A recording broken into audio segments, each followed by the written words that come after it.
그래서 영화보다도 더 아주 정말 더 영화 같은 현실이 지금 벌어지고 있어가지고 영화 흥행에는 좀 방해가 되고 있는 이런 상태인데 그 영화보다 더한 현실 속에서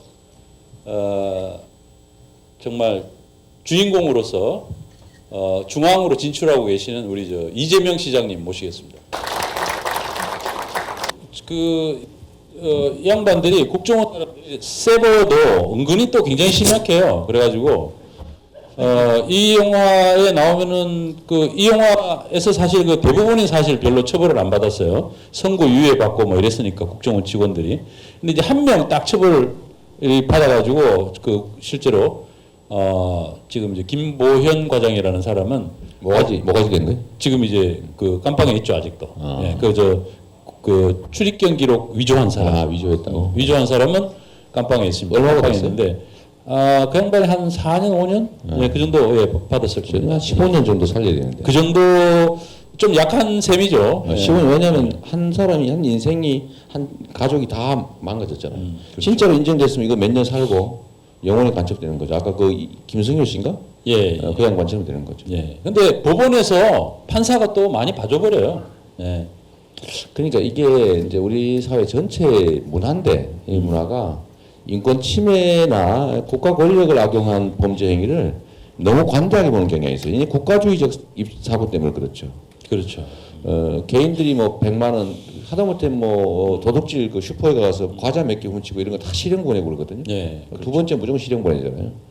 근데 뭐 국가 권력을 이용해서 뭐 몇천억 뭐 이렇게 해먹고 뭐 이래도 다 뭐 웬만하면 집행유예 깨끗해야 2, 3년. 그러니까 투자 가치도 괜찮은 것 같아요. 그런 식으로 하면.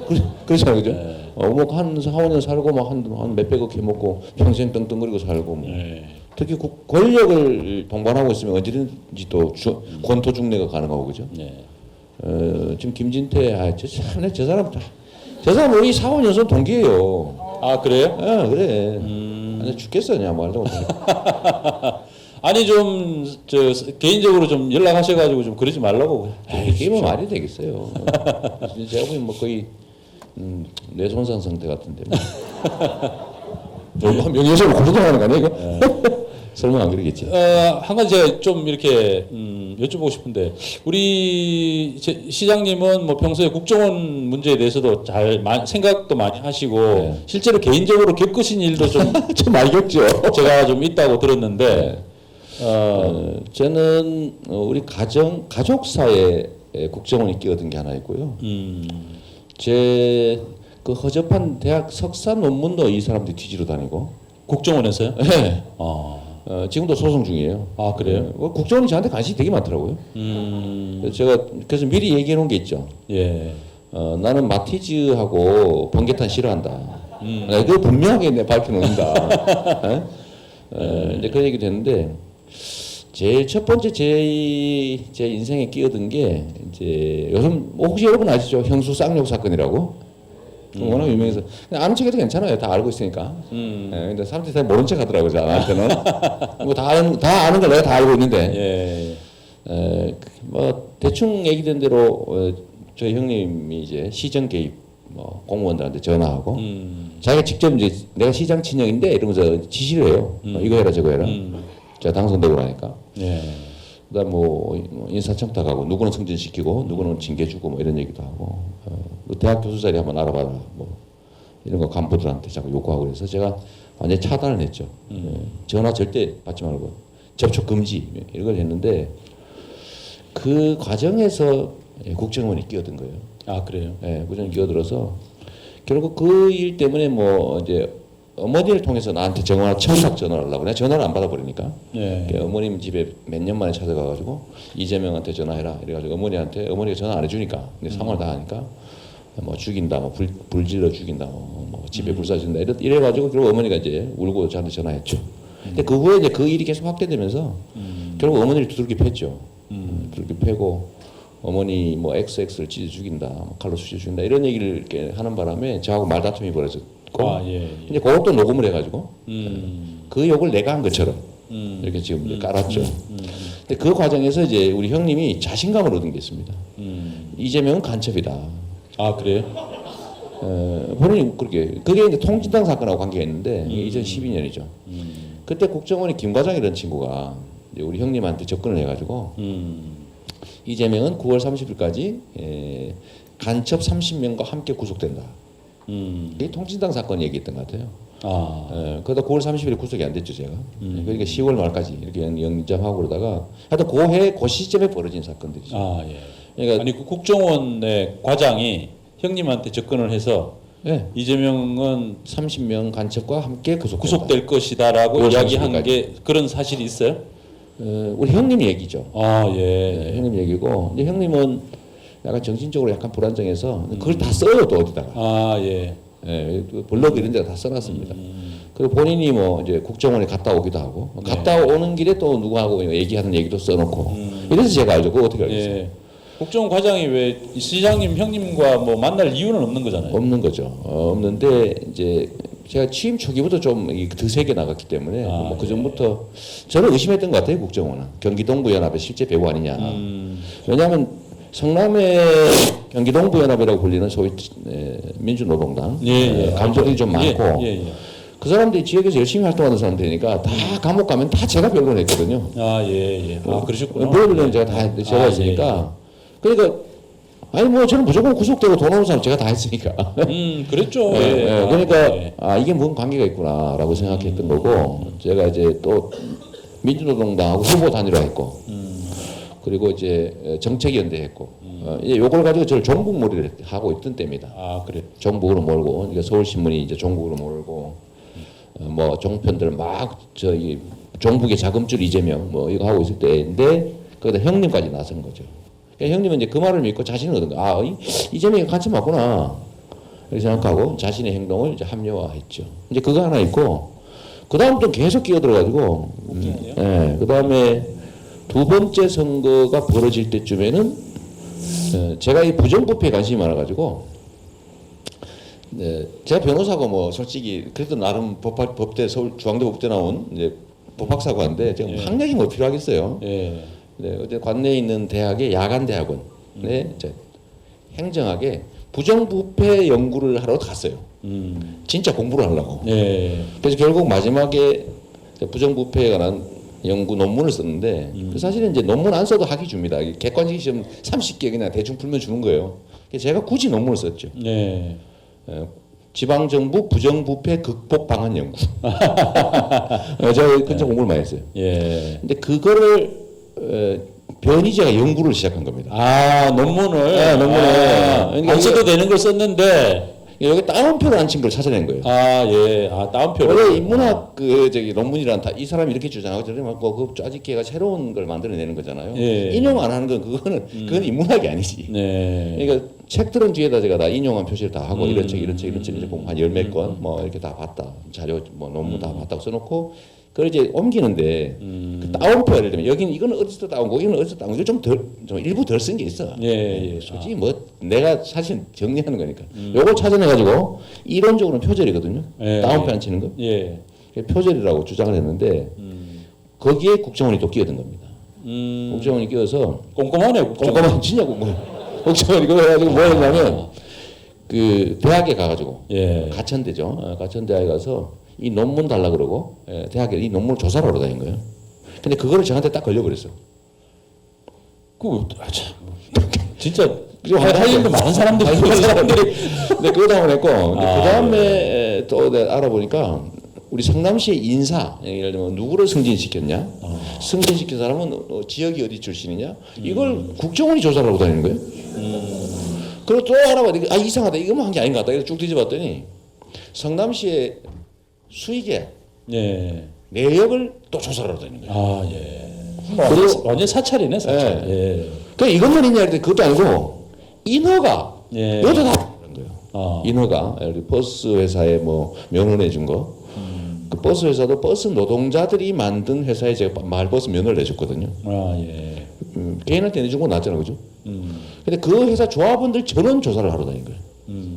그 혹시 그러니까 거기에 민주노동당 당원 없을까를 뒤져보기 시작한 거죠. 그러니까 저희 근처에 제가 아는 것만 그거니까 그만큼이니까 살았던 것 같아요. 그 제가 덕분에 뭐 엄청 조심해서 지금 아무리 파도 안 나오는 깨끗한 사람이 됐죠. 고맙게 생각합니다. 지금도 제가 보셨네요, 국정원에. 봤죠.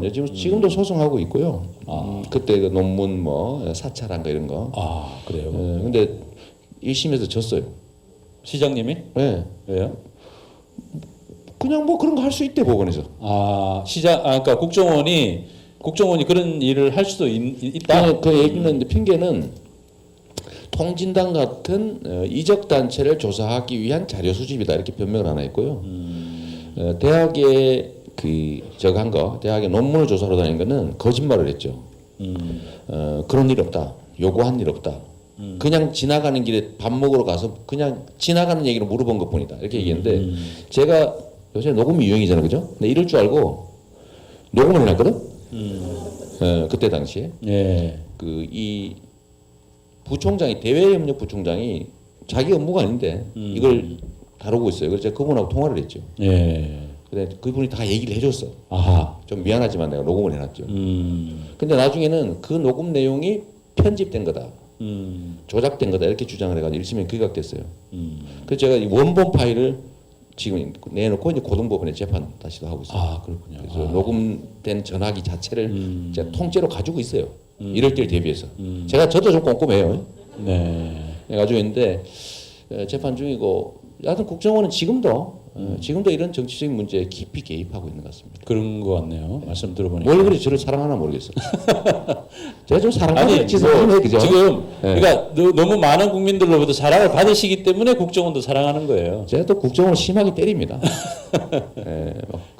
왜냐하면 저는 제가 좀 겁이 없는 건 아니고 저는 이 우리나라의 문제의 가장 근본이 첫 번째는 남북 분단이고요. 분단을 정치에 악용하는 거고 두 번째는 그걸 실제로 집행하는 기관이 국정원이라고 보는 거죠. 아까 여기 다 나온 대로요. 그렇죠. 여기 다 나온 얘기죠. 특히 여러분 아까 보셨나 모르겠는데 이 간첩 사건 쭉 목록 잘 정리하셨던데 그게 유행이 있습니다. 어느 때 보면 유학 사건 쫙 하고요. 어느 때는 탈북자들 쫙 하고 또 어느 때는 납북어부 쫙 하고 이게 패션이 있어 패션이. 그러니까 그게 간첩들이 왜 패션을 맞춰서 간첩을 합니까? 그 이상하잖아요. 사실 만든 거죠. 그렇죠. 그러니까 만든 걸 알 수 있는데 그래서 제가 이 국정원에 대해서는 이 국가기관이 저지를 수 있는 나쁜 짓에 가장 나쁜 유행의 나쁜 짓을 가장 어두운 곳에서 가장 심하게 한다고 내가 보기 때문에 저는 국가 권력 비판이나 이런 데서 문제 제기해서 국정을 심하게 제가 좀 하죠. 그래서 아마 그들도 좀 미울 거예요, 제가. 그래서 이제 제가 이렇게 시사회 같은 거 할 때 전에 이제 저희가 이제 여러분들 이 전문가들하고 만나서 이렇게 같이 대화도 하고 이런 때 꼭 제가 여쭤보는 질문이 하나 있습니다. 질문이 하나 있는데 또 제가 또 질문을 또 받는 질문이기도 해요. 관객들로부터 잘 이해가 안 되니까 질문을 저한테 그런 질문을 하세요.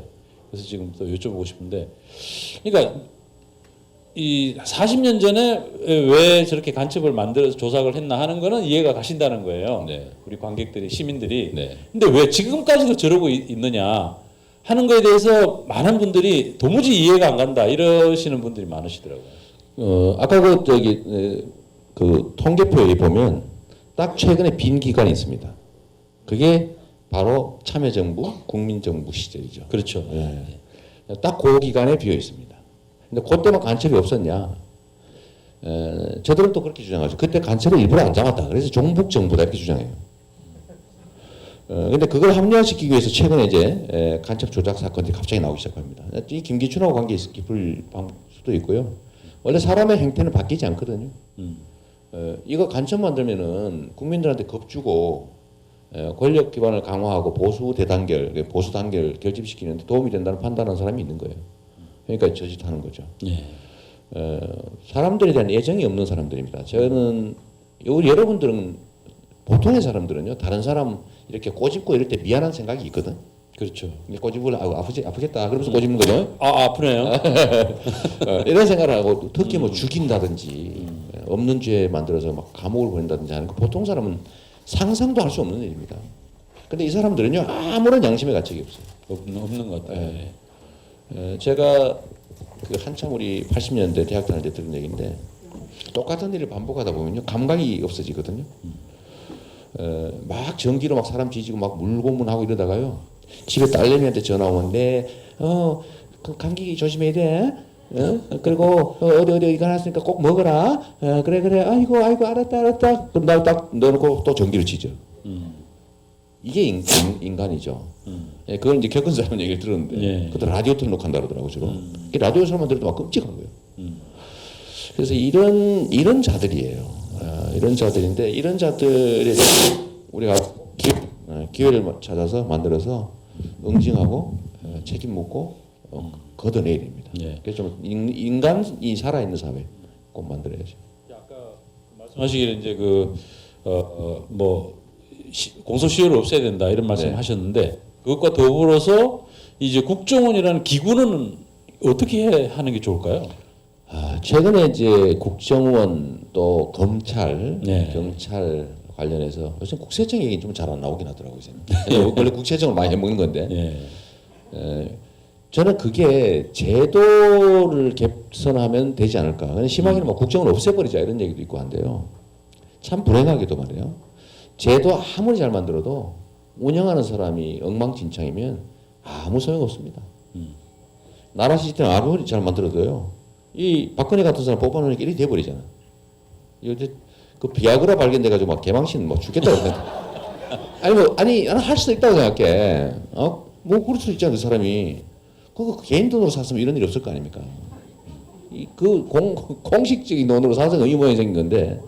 하여튼 뭐 그건 좀 지나간 얘기지만 이 반인권 행위에 대해서 우리가 책임도 물어야 되는 것처럼 조직의 문제는 사실은 사람 문제입니다. 시스템 문제가 아니라는 거죠. 검찰도 사실 말 잘 듣거든요. 인사권자 따라가는 거예요. 박근혜 인사권자잖아요. 거기 따라 변하는 거죠. 뭐 저기서 다 해먹고 자기들은 시키는 거라고 대도 않는 거 시키고 하니까 결국은 검찰 간부들도 현금으로 있잖아요. 그죠? 제가 놀라운 사실은 아니 검찰 간부가 현금으로 받는 게 아니고 자기 계좌로 매덕을 뇌물로 받아버리더라고요. 얼마 전에 한번 그런 일이 있었어요. 그래서 구속된 사람이 있었는데 자기는 걸려도 문제 없다고 생각하는 거고 절대 안 걸린다고 생각하는 겁니다. 확신하고 있어요. 이 박근혜도 마찬가지죠. 검사니까 자기는 검찰이니까 다 봐주니까. 박근혜와 그 주변 사람들도 마찬가지죠. 이 사람들은 원래는 우리는 법을 어길 때 이거 나중에 걸리면 안 되니까 그죠. 책임을 지는 게 질 수 있으니까 증거를 은폐하기도 하고요. 숨어서 하기도 하고 가리기도 하잖아요. 근데 이 사람은 그냥 대놓고 밟아버렸습니다. 대놓고 위반하죠. 왜냐하면 자기는 절대 처벌받지 않을 거니까. 근데 이런 사람이 운영을 하면 시스템을 아무리 많이 만들고 꽃밭을 아무리 이 담장을 잘 쳐놔도 그거 기어 넘어가지고 개판 치는 놈을 어떻게 막습니까? 우리 박근혜 대통령은 자기가 그런 잘못을 했다는 거를 그걸 아예 그것조차도 잘 모르는 것 같은데. 잘못이라고 생각하지 않아요. 자기가 잘못하는 거 아닌 것처럼 생각하는 것 이거 같아요. 가지고 왜 그러지? 이런 생각하고 있는 그렇죠. 거죠. 예. 근데 아니 이거는 자기 때문에 얼마나 많은 사람들이 지금 구속됐는데, 그죠? 그렇죠. 자기가 한 건 잘못이라고 생각하지 않는 거죠. 근데 이런 사람 시켜놓으면 시스템 막 백날 만도 소용없습니다. 국정원 사실 필요하죠. 국가정보기관 필요하거든요. 네. 근데 문제는 그 최고 지휘자들, 인사권자들이 거기에 대해서 그런 일에 대해서 아무 관심이 없어요. 오로지 자기 정적들 제압하고 괴롭히고 조작하고 이런 것만 관심 있다 보니까 그냥 이 관료 조직이라고 하는 그 지도자 따라가는 거거든요. 예를 들면 관료 조직은 마징가 제트, 예를 들면 태권브이 같은 거예요. 로봇 태권브이 같은 거죠. 정말로 팔다리 힘 세고 막 로켓포 있고 이런데 문제는 이 헤드에 조정하는 헤드에 누가 들어가냐에 따라서 완전히 달라지는 거죠. 그러니까 우리가 시스템을 탓하는 건 사실은 저는 아니라고 봐요. 우리가 사람을 잘못 고른 탓이 훨씬 큽니다. 국가정보좀 필요하죠. 그 대신에 진짜 본연의 역할을 하도록 만드는 거. 이건 누가 가능해요? 그건 결국 대통령만 할 수 있죠. 그 다음에 검찰. 제대로 정말 정의로운 검찰이 되게 하는 거. 나쁜 짓 하는 놈 다 잡고. 저는 진짜 세상에 나쁜 짓 하는 놈 싹 한번 걷어내는 게 내 꿈인데. 그래서 저는 근데 이거를 누구 손으로 합니까? 이거를 검찰이 아니면 할 수가 없어요. 근데 이 검찰이 그러면 진짜 완전히 독립대가 저끼리 논다. 그거 어떻게 걷어내는 걸 합니까? 그럼 그걸 어떻게 담보해요? 결국은 대통령. 이 대통령의 인사권으로 한번 쫙 훑어내고 조직도 싹 깨끗하게 그야말로 한번 정리하고 난 다음에 거기에 민주적 통제들을 집어넣어서 쉽게 바뀔 수 없도록 만드는 정도 수준이어야지. 그런 거 다 만들어놔도요. 예를 들어 선거제도 이런 거 나중에 만들어야지. 검찰 뭐 검사장 선거제도 이런 거 만들어서 마음대로 장난 못 치게. 그건 다음 단계고. 그 전에 예를 들면 국가라고 하는 게 어쨌든 지휘 체계가 필요한 건데 이 지휘 최고 사령탑이 엉망진창 개판 5분 전이면 백날 만들 소용없어요. 저는 그렇게 생각합니다. 안타깝지만. 김대중 노무현 정부 시절에는 지휘사령탑이 그래도 상당히 괜찮았는데 그렇죠. 그 다음에 또 막 바꿔버리니까 금방 또 이렇게 돼버리고 그러니까 앞으로 이제 결국은 우리 시민들이 선택을 잘 해야 되는 거군요. 그렇습니다. 결국은 그게 민주주의죠. 이제 그게 바로 공화국이고 이 공화국이라고 하는 이 공화국 그러니까 빨갱이 요새 좀 나죠, 그죠? 우리 하도 배워놔서 이 공화국은 기본적으로 그 공화국의 구성원들이 끊임없이 노력해서 지키지 않으면 무너지는 거예요. 이 공화국이란 그런 거죠. 저절로 왕국은 그냥 놔둬도 갑니다. 근데 이 공화국은요, 이 공화국의 구성원들이 그걸 지키려는 끊임없는 노력을 하지 않으면 순식간에 누군가가 그 공화국을 자기들의 사적 도구로 이용해요. 어쩔 수 저는 뭐 사실 요새 보면 검찰이 언제 우리 검찰이 이런 검찰이었지 할 정도로 요새 잘하잖아요. 잘하는데 잘하는 이유가 순전히 시민들이 이제는 정말 그냥 안 놔두고 밖으로 나와서 촛불 들고 100만 명이나 나오니까 깜짝이 뺏길 것 같으니까. 네. 그러니까 이제 겁이 나가지고 그렇죠. 결국은 자신들의 지위가 좀 불안해지니까 네. 살아남기 위해서 하는 거고 그게 바로 힘이죠, 사실은. 우리가 촛불을 들고 반대 의사를 명확하게 표출하고 또 우리 주변하고 알려서 조직하고 이런 것들이 저들한테 무서운 거예요.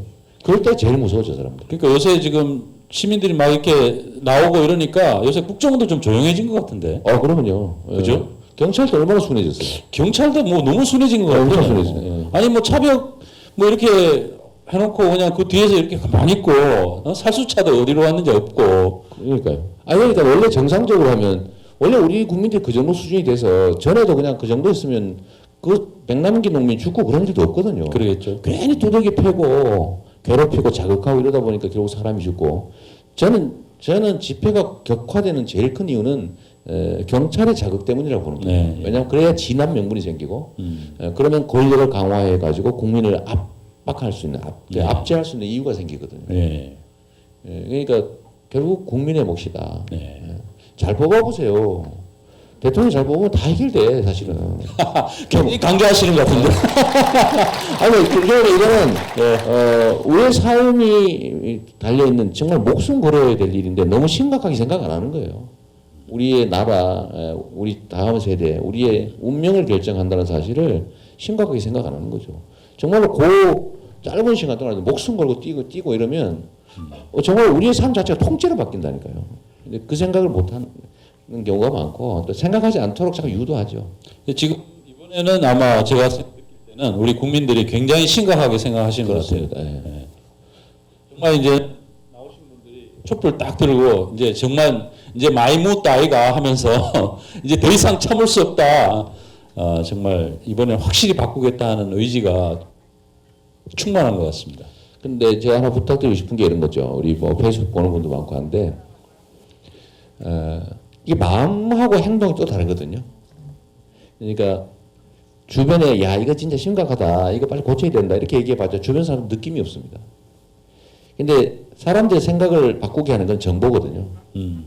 자기가 직접 뭔가를 정보를 얻어서 생각이 자동으로 바뀝니다. 정보가 바뀌면. 그래서 이 자백 같은 영화 좀 많이 봐줘야 돼요. 그러니까 친구들 꼬셔서 아는 그렇죠. 사람 꼬셔가지고 사실 이걸 다 보고 나면 야 이게 국가 권력이 이렇게 나의 인생에도 이렇게 치명적인 위해를 가할 수 있구나라고 아는 순간에 우리가 투표하는 거 정치적 선택을 하는 거를 가볍게 여기지 않게 되거든요. 네.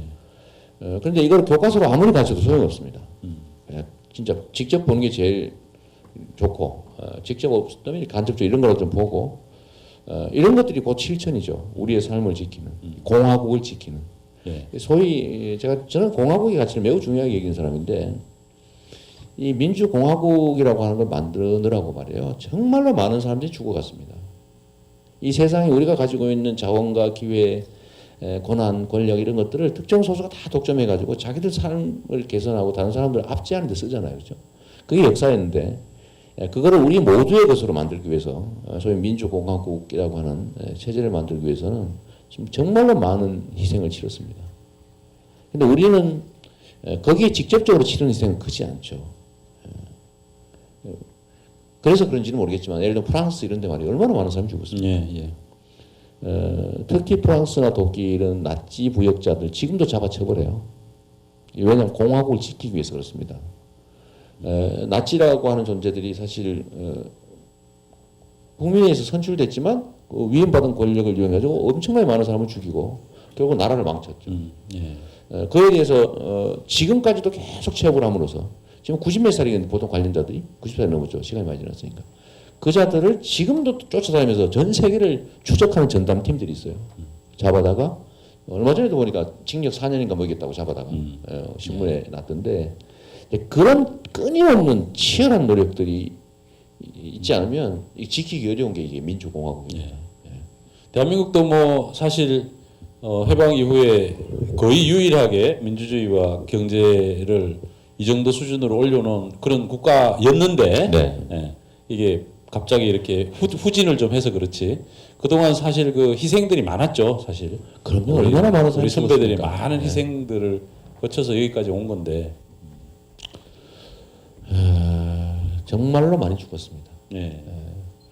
그러니까 해방 후만 해도 그죠? 해방 후만 해도 이 분단 과정에서 전쟁은 빼고 안 죽어도 될 사람들 전쟁에서 직접 교전하다 죽은 뭐 사람들 빼고 보도연맹 이런 걸 엄청난 수가 또 죽었고 아무 잡아다 막 찔러 죽인 것도 수없이 많고요. 가깝게는 광주 학살, 뭐 백남기 같은 사람 죽고 지금 뭐 저는 자살 있잖아요. 자살 1년에 지금 우리가 16,000명 정도가 자살을 하는데 하루에 한 40-50명이 자살하죠. 근데 이 사람들이 진짜 스스로 진짜 나 죽어야지 이렇게 죽은 게 아니라 죽을 수밖에 없는 상황으로 몰려 죽었거든요. 전 세계 자살률 1위 10년 동안 3관왕 하고 있다고요. 노인 자살률, 일반 자살률, 청소년 자살률. 이게 10년 동안 3관왕을 계속하고 있습니다. 1등하고 있죠, 1등.